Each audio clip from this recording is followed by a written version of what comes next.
정부의 석유화학업계 구조조정안 요구에 장기 실업 상태인 현장 노동자들의 목소리는 외면하고 있다는 불만이 터져나오고 있습니다. 건설 경기 불황의 여파로 광주의 복합 쇼핑몰 건립에도 차질이 빚어지는 것 아니냐는 우려와는 달리 세 곳 모두 사업이 본궤도에 오르고 있습니다. 스웨덴에 사는 해외 입양 한인들이 헤어진 가족을 찾기 위해 광주에 왔습니다. 기적 같은 재회를 이룰 수 있을지 기대됩니다. 구례 지리산 자락의 천년 고찰 화엄사가 제21회 화엄 문화제를 계기로 문화 친화적 사찰로 한 단계에 도약하고 있습니다. 시청자 여러분 안녕하십니까? KBC 8시 뉴스 시작합니다. 정부가 불황에 빠진 석유화학 업계에 연말까지 뼈를 깎는 고강도 구조조정안을 가져오라고 요구했는데요. 때늦은 대책인데다 이미 장기 실업 상태인 현장 노동자들의 목소리는 외면하고 있어 볼멘 소리가 터져나오고 있습니다. 정희진 기자입니다. 두 달 전 정부는 석유화학업계의 뼈를 깎는 고강도 자율 구조조정을 요구했습니다. 연말까지 국내 나프타 분해 시설, 즉 NCC 물량 최대 370만 톤 감축안을 내놓으면 그에 맞는 지원을 하겠다는 겁니다. 우리에게 주어진 시간이 얼마 없습니다. 신속한 구조 개편 없이는 살아남을 수 없는 절체절명의 상황입니다. 기업에 의존한 정부 안에 볼멘 소리가 터져나오고 있습니다. 일단 정부와 구조 개편 협약을 맺은 여천 NCC와 롯데케미칼, LG화학, GS칼텍스, 하나솔루션 등 여수산단 입주 기업을 포함한 업체 10곳은 이달 말에는 안을 내놓는다는 계획입니다. 하지만 분담 분량이나 합병 시 고용 승계 여부 등 합의점을 찾아야 할 부분이 적지 않습니다. 정작 대량 생산으로 전 세계 석화업계의 위기를 고조시킨 중국은 정부의 적극적인 개입으로 이미 물량 조절과 질적 전환 등 선제적 개편에 나섰습니다. 그러니까 거기는 그렇게 하고 있는데 한국은 뭐냐 이것이지. 중국이 그렇게 치고 나가면 단기적으로는 뭐 무용 제품 감산 들어가니까 가격은 좀 좋아질 수 있는데 나중에 고부가가 기분이 붙으면 또 이제 깨지. 이 모든 과정에서 배제된 노동자들의 아쉬움은 더욱 큽니다. 이미 현장 노동자들의 장기 실업 사태는 악화되고 있고 4분기 전망은 팬데믹 이후 5년 만에 최저치를 기록하는 등 녹록지 않습니다. 일단 현실과 조금 많이 동떨어져 있고 시기적으로도 좀 많이 뒤처져 있다. 지금 당장 급한데 산해청이나 우리 플랜트 같은 경우에는 정말 힘들죠. 지금 대비하는 것도 힘들고 뭐 아예 지금 놀고 있는 분들이 너무 많으니까. 예견된 불황의 늪에서 정부가 숨가쁘게 고삐를 쥐어야 한다는 목소리가 커지고 있습니다. KBC 정의진입니다. 광주 시민 가운데도 캄보디아에서 실종됐다는 신고가 잇따라 경찰이 수사에 돌입했습니다. 광주경찰청은 광산구에 주소지를 둔 20대 남성 2명과 북구에 살던 20대 남성 1명이 캄보디아에서 실종됐다는 신고를 받고 수사 중이라고 오늘 밝혔습니다.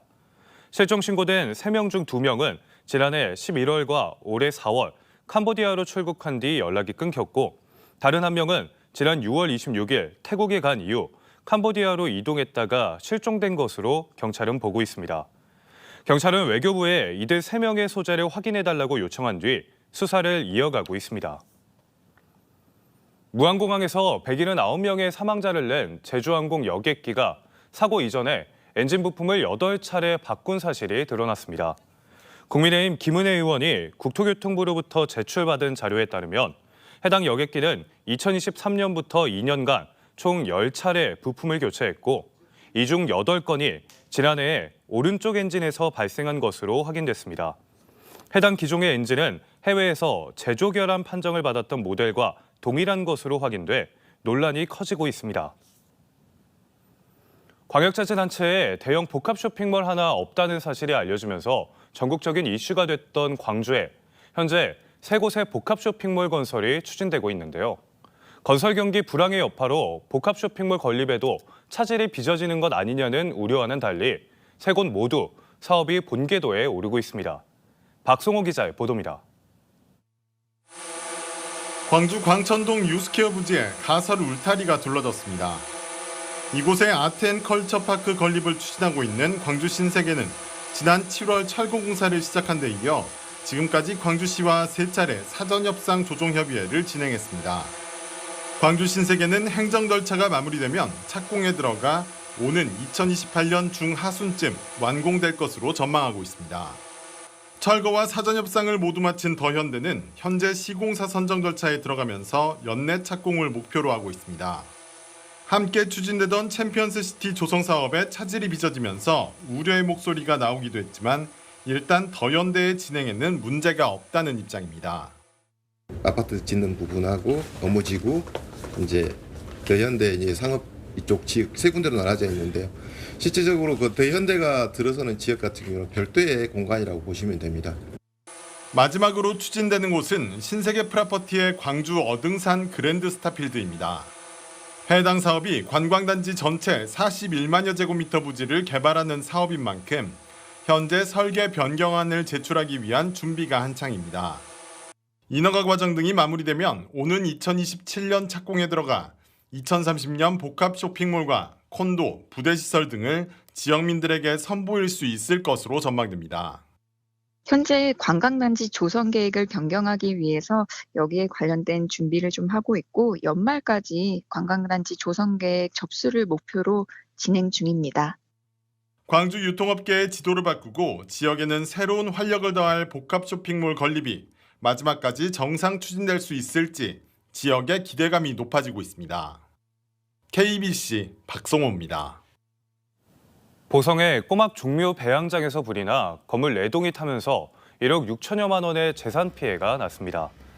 어제 오전 10시쯤 보성군 벌교 한 꼬막 종묘 배양장에서 불이 나 배양장 건물 4개 동과 배양 기기 등을 태우고 소방서 추산 1억 6천만 원의 재산 피해를 낸 뒤 3시간 50분 만에 꺼졌습니다.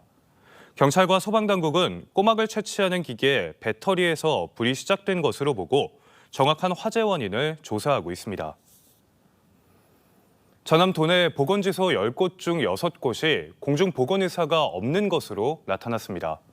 보건복지부 국정감사 자료에 따르면 올해 6월 기준으로 전남 지역 보건지소 216곳 가운데 공보의가 배치된 곳은 90곳으로 배치율이 41.7%에 그쳤습니다.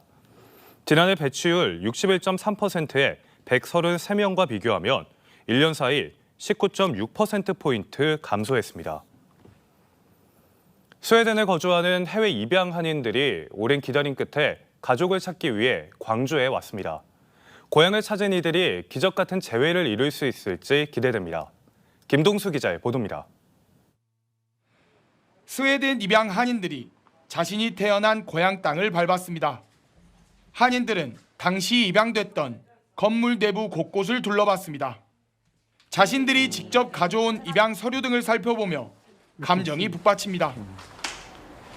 Feels historical in many different ways, both because we were here as babies, all of us went through this facility. 지난 1981년 광주 동구 계림동 대림상가 인근에서 발견될 당시 4살이었던 전자영 씨는 어렴풋이 그때를 기억합니다. 한국의 음식과 따뜻한 이웃의 정을 떠올리며 가족을 찾기 위한 간절한 마음을 내비칩니다. I like to visit Kirimdong because I still consider it as that is a part of the Gwangju that I come from. 한인들은 1960년대부터 1980년대까지 광주와 전남에서 미아로 발견된 뒤 스웨덴으로 입양됐습니다. 이들은 오늘 17일까지 5일간 자신이 발견됐던 장소 등을 돌아보며 오래전 헤어진 가족 찾기에 나섭니다. 한인들은 가족을 찾기 위해 입양 경위 등 개인정보를 공개하며 2년간 노력했고 스웨덴 대사관과 광주시가 올해 상반기부터 이들의 방문을 추진한 끝에 결실을 맺었습니다. 이번 방문을 통해서 본인들 가족들을 꼭 찾을 수 있도록 저희도 관련 부처, 관련 기관들하고 협업을 해서 적극적으로 지원을 하도록 하겠습니다. 고향을 찾은 해외 입양 한인들이 가족들과 기적 같은 재회를 이룰 수 있을지 기대됩니다.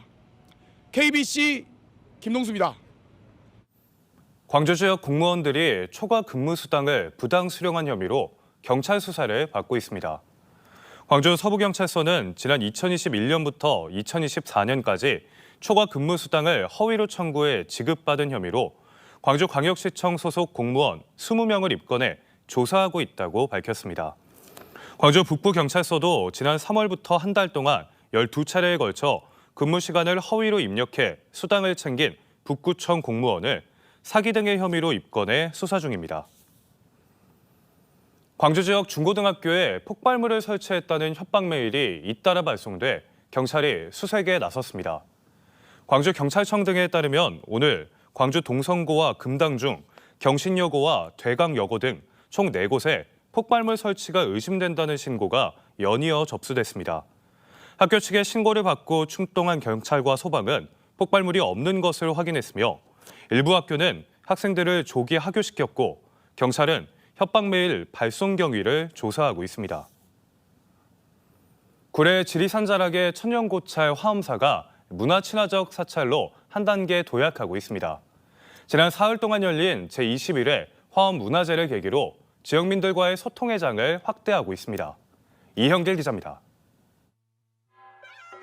화엄문화제는 6.25 전쟁 당시 화엄사 각황전을 지킨 고 차이력 경무관의 67주기 추모제로 첫날 막을 올렸습니다. 이어 국보 제301호로 높이 10m가 넘는 대형 불화, 화엄사 괴불탱을 공개하며 국가와 지역사회의 안녕과 평온을 기원했습니다.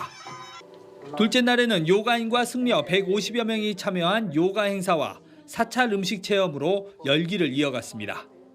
이날 밤에는 문화제의 하이라이트로 클래식과 국악, 포크, 퓨전 음악이 함께하는 음악제가 화엄사의 밤을 수놓았습니다.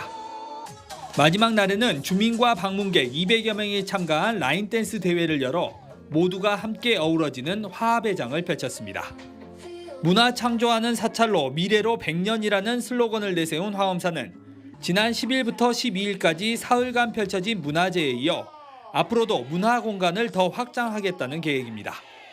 전통과 현대, 종교와 지역사회가 하나 된 자리. 화엄사는 이제 전통 사찰을 넘어 국민과 소통하는 문화 공간으로 변화를 이끌고 있습니다. KBC 이영길입니다.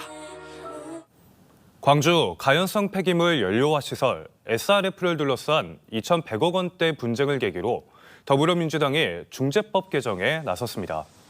더불어민주당 박균택 의원은 공공기관과 관련된 중재에서 최초 청구 금액에서 2배를 초과할 수 없게 하고 항고를 허용하는 것을 골자로 한 중재법 개정안을 대표 발의했다고 오늘 밝혔습니다.